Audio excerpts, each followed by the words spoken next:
right, ladies and gentlemen, once again, welcome here to MGM Grand as we gear up for our final press conference. And this time, we are now set for our main event fighters.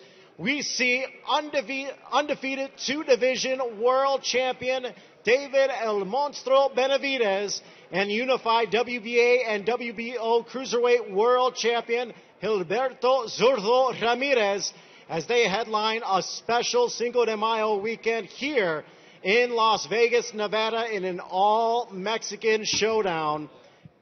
And now we'll turn our attention to a couple of men that are very much in the gym with these guys as we go to the head trainers. First up, the trainer for Gilberto Ramirez. Please help me welcome Julian Chua.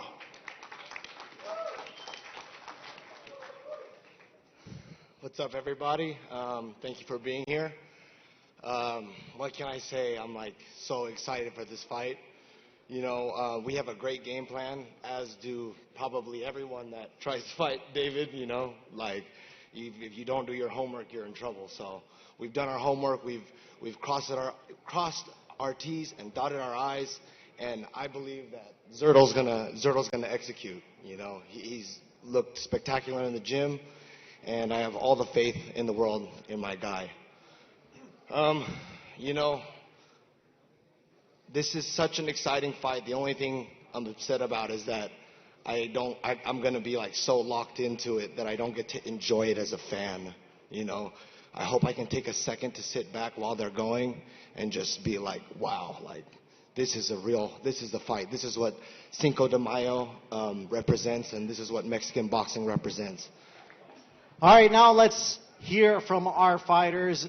First, I'll start with the champ, Zurdo. Benavidez is making this move up 25 pounds to go to the cruiserweight limit. Do you believe he is taking on more than he should be fighting you? No, I think he feels ready for this division. That's why he moved up.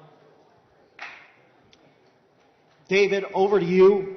I think you surprised people when this fight was announced that you were going up and moving up to the cruiserweight limit. Why did you make that move up? Because I had already been talking to Oscar for about two or 3 years about this fight. You know, I knew Zurdo was making a move to cruiserweight. That was a fight that our team and even Zurdo's team wanted for a long, long time because we had worked together. You know, he's a great champion. Those sparring sessions that we had were pay-per-view sparring sessions. So we always told ourselves that we had to make this happen. But at the end of the day, bro, I'm a bad and I just like the risk, and that's it.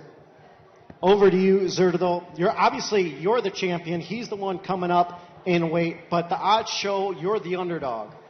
Do you feel a little disrespected by that, or what's your thoughts going into this fight where the odds have you as the underdog? Well, I'm the champ. I don't feel the respect.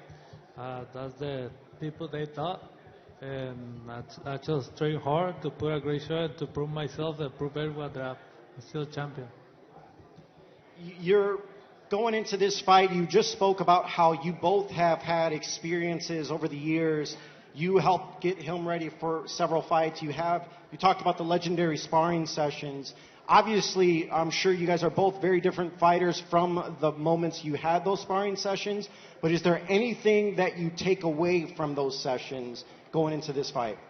Yes, I definitely took a lot away from those sparring sessions, but if that gets thrown out the window, I'm going to be ready to adapt to anything that comes my way. You know, that's what comes with being a great champion. So at the end of the day, it's going to be a great fight, and everybody who's watching is going to get their money's worth.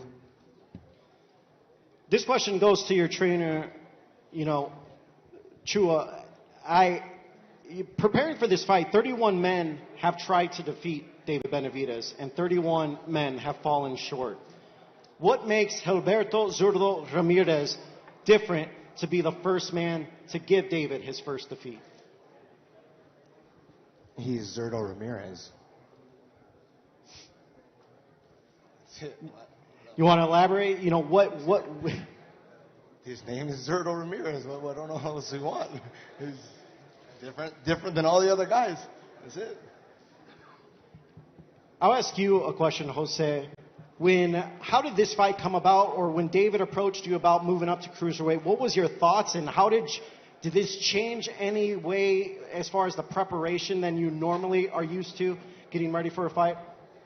Well, first of all, I just got to give it up to David. I'm so proud of how far he has come, what he's done in the boxing business, and to be honest, I think he should be a promoter, because all these fights, he's been promoting his own fights.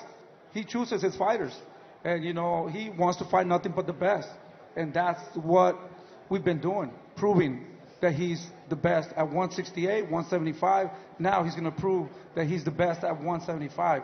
And when 200 cruiserweight, I'm sorry, like Zurdo said, he's a great fighter, man. This is the toughest fight of our careers. David has prepared himself. That's why we brought Junior to the camp.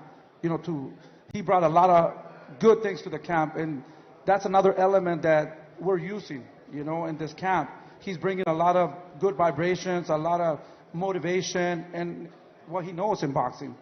But like Zurdo said, he's going to try to win this fight. We're not going to try to win this fight. We are going to win this fight.